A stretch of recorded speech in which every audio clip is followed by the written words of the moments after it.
Pour parler de ce moment important de la photographie, au fond, c'est le moment où la photographie sort de sa période expérimentale. Elle s'est beaucoup liée dans les années 20 à l'art et à la recherche. On voit une œuvre comme celle de Bosvelt, par exemple. C'est une œuvre véritablement qui va rechercher dans la photographie une singularité absolue. Et puis la génération d'après, celle à laquelle appartiennent Verger, Gautreau, tous ces groupes, Alliance Photo et autres, il y a là tout un mouvement important où, au fond, l'idée même de photographie est en train de changer, de quitter ce monde peut-être un peu raréfié de l'art pour entrer dans une nouvelle vision de la photographie complètement intégrée à toute une série d'événements, de lieux, la scénographie. On parlait de Georges-Henri Rivière qui à cette époque-là pense, lui, pour le Musée de l'Homme et pour d'autres institutions aussi, pense véritablement un environnement dans lequel la photographie va jouer un rôle important. Et je pense que Gautreau, qui vient d'études d'architecture d'intérieur, de décoration, va trouver dans la photographie vraiment une possibilité voilà, de s'intégrer dans un mouvement où la photographie va exploser dans l'espace public.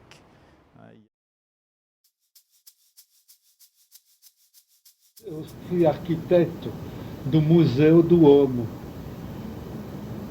que é o maior museu de etnografia da França.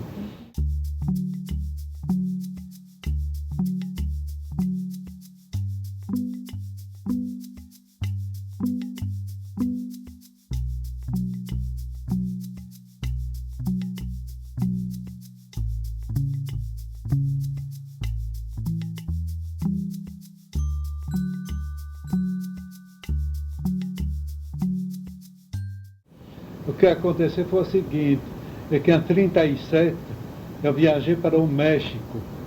Eu passei 6 meses no México e lá tirei fotografias, porque era arquiteto naquela época ainda.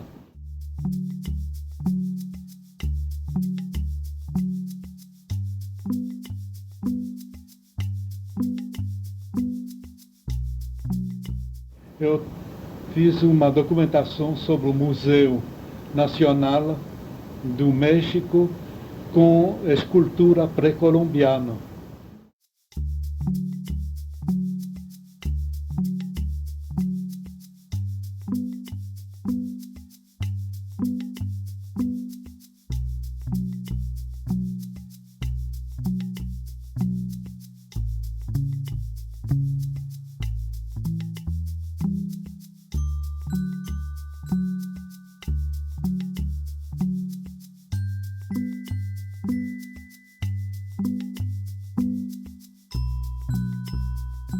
E quando eu voltei para a França, muitas revistas se interessaram, então publicaram.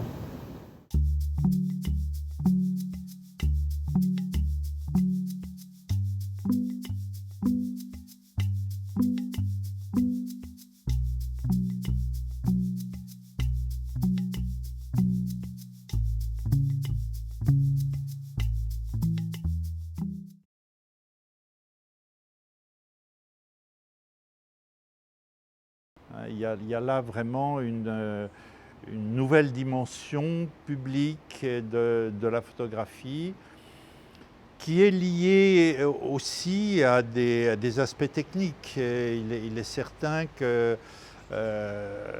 toute l'histoire de la photographie depuis le début est une histoire de technique aussi. Quand on voit, c'est très intéressant de voir comment cette histoire est une histoire de découverte chimique et ensuite optique et ensuite mécanique. Et finalement, avec le passage des années 20 aux années 30, on a là un passage technique fondamental qui va aboutir à la production du Leica d'un côté et du Rolleiflex de l'autre. Et je crois que tous ces photographes vont justement exploiter les possibilités de chacun de ces appareils. Et dans le cas du Rolleiflex, il me semble intéressant de dire qu'au fond, ça permet de maintenir quelque chose du caractère expérimental de la photographie des années 20, qui se faisait sur une analyse de l'image sur le dépoli, et que le Rolleiflex permet encore, alors que le Leica va dans une toute autre direction. Et Gautreau, en tant qu'architecte, en tant que quelqu'un qui va toujours garder un souci formel dans son travail, trouve dans le Rolleiflex justement une possibilité d'être à la fois dans la vie, dans ce qu'elle a d'immédiat, et la rapidité avec laquelle on tourne. J'ai beaucoup pratiqué le Rolleiflex aussi. Donc il y a quelque chose de pratique et quelque chose de rapide, mais en même temps, il y a quelque chose qui renvoie à cette tradition de la composition sur le dépoli de la photographie. Alors je crois que son travail à lui va profiter justement de ces deux aspects. Ce qui est le document chez lui, qui est fondamental, il se considère comme un documentariste. Mais le document n'est jamais simplement ce qui passe, c'est aussi ce qui est mis en forme. Et donc dans la mise en forme, bien sûr, il y a une intention, qui n'a pas toujours le temps de se formaliser elle-même, mais il y a une intention dans le cadrage, dans tous ces aspects. Le travail de la diagonale chez Gautreau est très, très important. Bon, tout cela conduit à une photographie qui garde un aspect formel important. Je crois que toute cette génération, Monzon aussi utilisait le Rolleiflex, toute cette génération a beaucoup profité de ces progrès techniques pour développer une certaine forme de reportage. Alors, bon, Monzon ne compose pas comme Gautreau. Il n'a pas cette histoire de l'architecture dans la tête. Mais on voit bien, en regardant tous les photographes qui apparaissent, Zuber, Feher, etc., à cette époque-là, ils ont véritablement là découvert un médium technique qui les aide.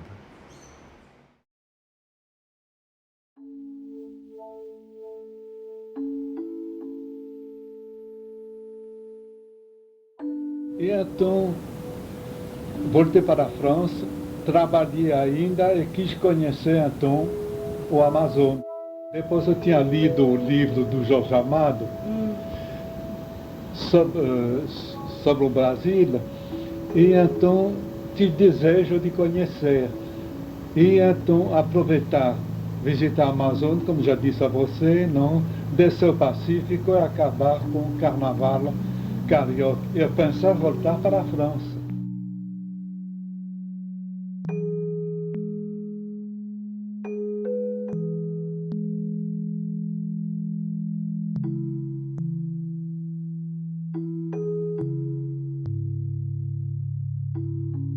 Quando cheguei então no Amazonas, foi declarada a guerra, não é 40.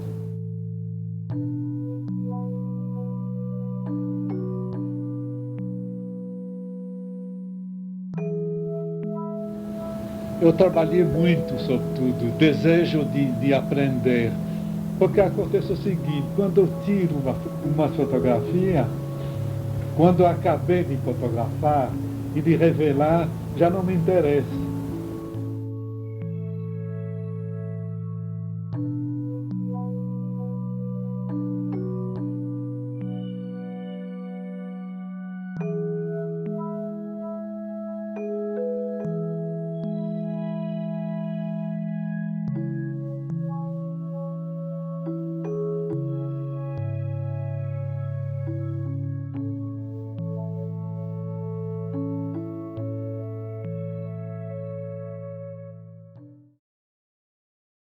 O folclore,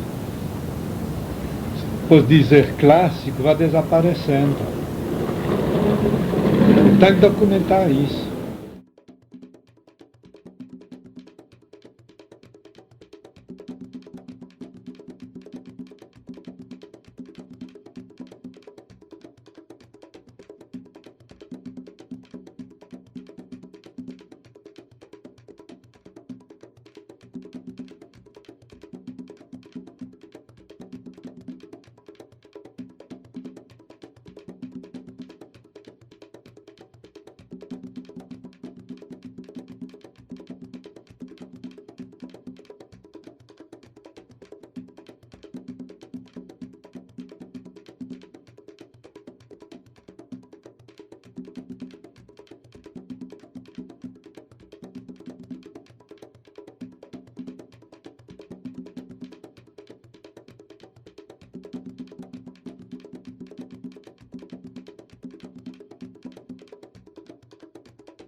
Não sou um fotógrafo para fotografia espetacular. Eu detesto isso. Compreende? Quer dizer, eu gosto de todas as minhas fotografias nesse sentido. Era no sentido mais do povo. Compreende? Me interessava mais pelo povo, porque eu venho do povo pessoalmente. Não? E então o que me interessava justamente essa cultura popular.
En réalité, quand Gautreau arrive sur la scène de la photographie, qui est en même temps une scène de muséographie et de réflexion sur l'objet et comment l'objet peut être vu, peut être mis en scène.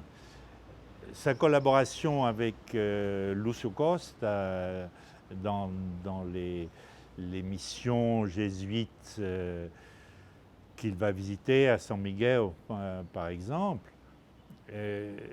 là on voit très bien comment le travail de mise en scène de l'objet, hein, qui est en même temps un travail de regard de photographe sur l'objet.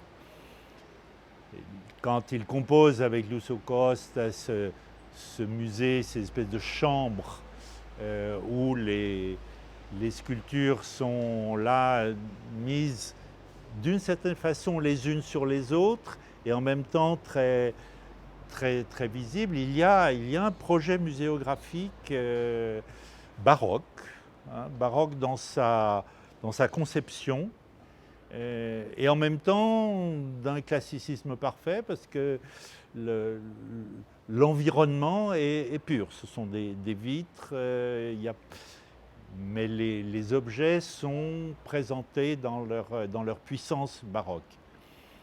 Hein, cette puissance qu'on voit dans la végétation aussi. Ce n'est pas un hasard s'il est séduit par la végétation et par le baroque, qui est une végétation sculpturale.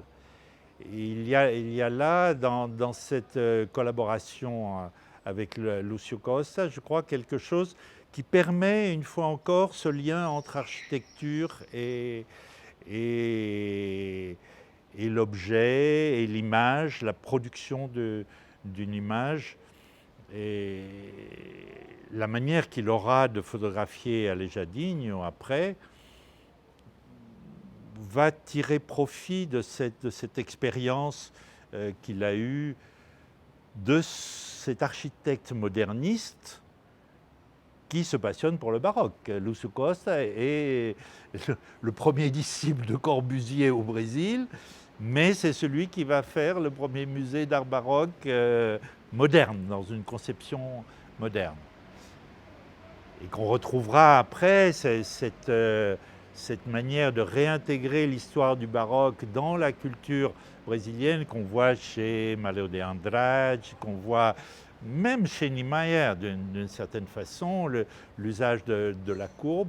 Tout cela va profondément influencer le développement de la période moderniste brésilienne. Et Gautreau trouve sa place, je dirais presque naturellement là, parce qu'il vient du Musée de l'Homme, d'une certaine façon, et parce qu'il apporte ce regard et cette composition des photographies.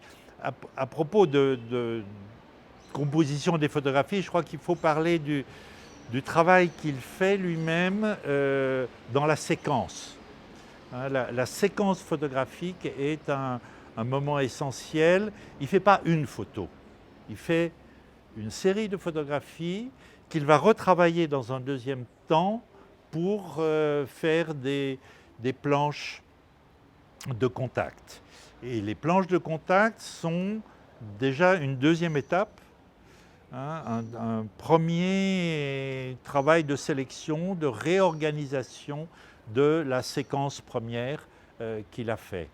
Et là, on voit bien comment, au fond, la planche est une scénographie, de nouveau. À la fois, elle donne un rythme, elle donne une narration, d'une certaine façon, qui est le rapport du photographe à l'objet.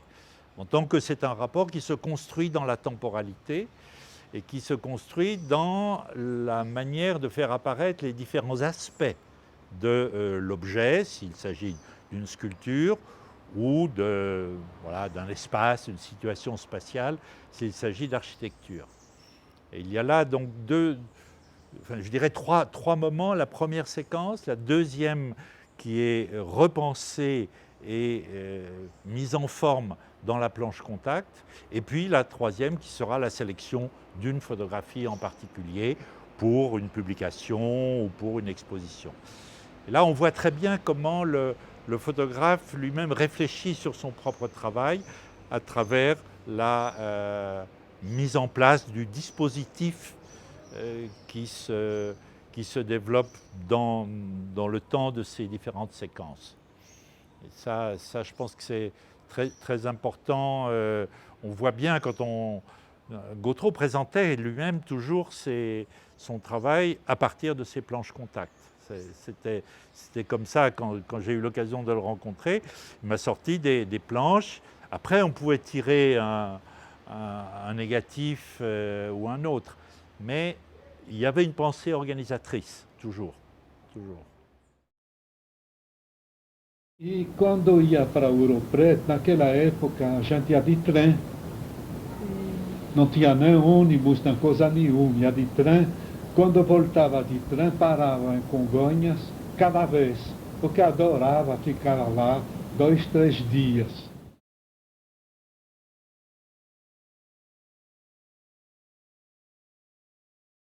Apaixonado com o negócio do Aleijadinho, não? Tirava a fotografia cada vez. Eu tenho fotografia demais. Entrei em contato também com os fãs do Rodrigo Melo Franco de Andrade. E então comecei a trabalhar para eles. Trabalhei muito para o Serviço do Patrimônio.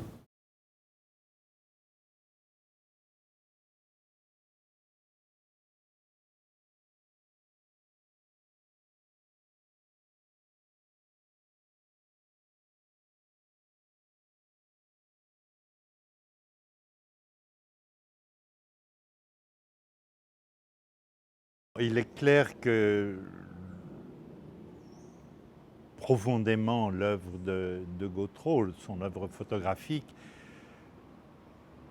établit dès le départ un rapport étroit avec l'architecture et qu'avec Niemeyer, il aura vraiment trouvé un objet avec lequel dialoguer de manière profonde. Alors, à la demande de Lúcio Costa, de Niemeyer, il va accompagner tout le processus de construction de Brasilia dès la fin des années 50. Et on voit bien comment, dans ces photographies, il ne s'en tient pas seulement à l'architecture comme une discipline d'organisation des espaces, mais qu'il y rajoute une poésie. Il utilise les brouillards matinaux, il utilise toute une série de phénomènes météorologiques pour créer une poésie de cette architecture en train de naître, de cette ville en train de naître. Et cette dimension-là, qu'on retrouve tout au long de son œuvre, c'est-à-dire au-delà de l'objet véritablement, trouver une poésie de l'objet. Et il y a une poésie de l'architecture qui se produit dans les photographies de Brasilia de Gautreau. On va voir comment il va la développer, en particulier à travers le travail qu'il fait en accompagnement de Burle Marx comme paysagiste principal de Brasilia. Il y a là quelque chose de très intéressant dans la collaboration entre Burle Marx et Gautreau, dans la mesure, je le disais tout à l'heure, où Burle Marx lui aussi a un côté très géométrique, qu'on lui a reproché quelquefois faire des plantations trop dessinées, trop délimitées géométriquement. Mais en même temps, le paysagiste, il travaille avec une matière vivante, avec une matière qui se transforme en permanence. Et Gautreau, de la même façon qu'il utilise les brumes de Brasilia pour transformer l'architecture, il va utiliser dans ce qui concerne les jardins de Burle Marx ce côté vivant, ce côté transformateur qui existe, quelle que soit la rigueur du dessin d'un paysagiste, au bout de quelques années, le jardin ressemble à autre chose que la géométrie originelle. Et on le voit bien pour la Terro de Flamengo, que Gautreau a photographié à l'époque où il était tout nouveau, où, au fond on ne pouvait lire que le dessin. Et puis après, la végétation va perturber tout ça et créer un véritable lieu dans lequel des êtres humains vont trouver leur place. Et dans la photographie de Gautreau sur Brasilia, à propos de Burle Marx, il va chercher justement, et c'est la contribution du paysagiste, l'articulation entre l'architecture et les habitants. Le jardin, pour Burle Marx, c'est toujours un lieu humain. Ce n'est pas seulement un lieu végétal, ce n'est certainement pas seulement un lieu dessiné, donc géométrique, mais c'est un lieu de vie. Il le disait très bien à propos de la Terro de Flamengo. Il disait, bon, il faut éviter de faire des bosquets où les gens vont faire l'amour là parce que ce n'est pas le lieu. Mais qu'un paysagiste parle de cette manière de son jardin, ça veut dire qu'il a une conscience très forte que le jardin est un lieu habité par les humains et qu'il faut le penser comme ça. Et à Brasilia, c'est très clair que la végétation sert de lien entre une certaine rigueur de l'architecture. L'architecture de Niemeyer est magnifique, mais elle est rigoureuse, elle est un peu inhumaine peut-être quelquefois. Et Burle Marx, avec ses plantes, avec ses chemins, va créer la possibilité de cette relation entre ceux qui vont habiter cette ville et l'architecture.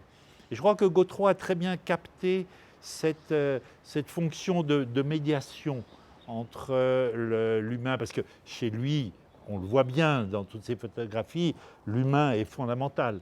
Quel que soit son amour pour la géométrie, pour la rigueur du dessin, c'est un photographe humaniste, c'est un photographe qui appartient à cette génération de photographes humanistes qui va véritablement donner de la vie une vision esthétiquement pensée, esthétiquement organisée ensuite dans les planches, mais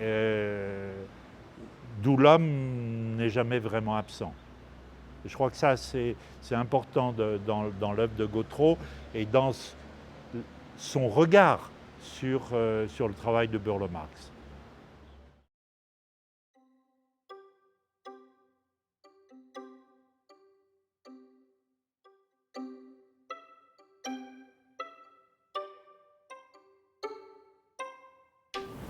Ele me convocava, a gente viajava Belo Horizonte, por exemplo, a Pampulha.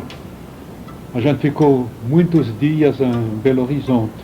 Morava lá no hotel e eles também. Fiz a documentação, toda a construção da Pampulha. Depois eu continuei porque ele fez muitas obras assim, particular, vamos dizer, até então Brasília. Eu entrei em contato primeiro com os arquitetos, Oscar Niemeyer, por exemplo. Eu fiz a documentação toda sobre a arquitetura do Niemeyer. Eu trabalhei então muitos anos também para o Serviço do Patrimônio e trabalhei depois para o Itamaraty. Eu fiz uma documentação sobre o Brasil para o Itamaraty, uma documentação de 400 fotografias, multiplicado por 50, que eram 50 embaixadas no exterior e que foram mandadas para lá.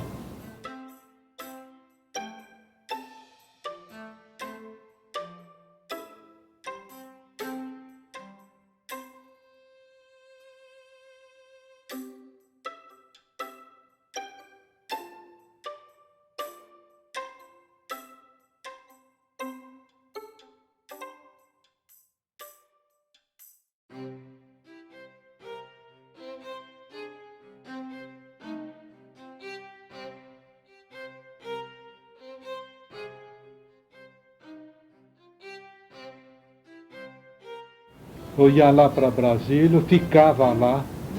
Não? Tenho uma documentação enorme sobre a construção de Brasília.